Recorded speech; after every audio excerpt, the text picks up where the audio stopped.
దాకా ఏం అడగలే ప్రధానమంత్రి గారు. ఖచ్చితంగా అడుగుతాను. రాష్ట్ర 5 కోట్ల మంది ప్రజల కోసం అడుగుతాను. ఇప్పుడు స్టీల్ ప్లాంట్ని ప్రైవేటీకరణ చేయకుండా పాసిబిలిటీ ఉందా అడుగుతాను.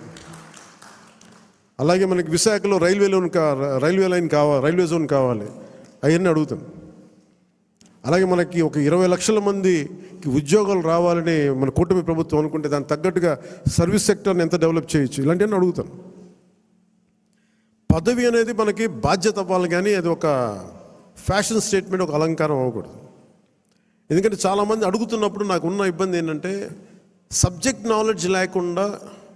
ఇప్పుడు నేను పొల్యూషన్ తీసుకున్నా, కానీ అటవీ శాఖ తీసుకున్నా, పర్యావరణం తీసుకున్నా, పంచాయతీరాజ్ శాఖ తీసుకున్నా, నేను వచ్చి ఇప్పుడు నేర్చుకోలేదు.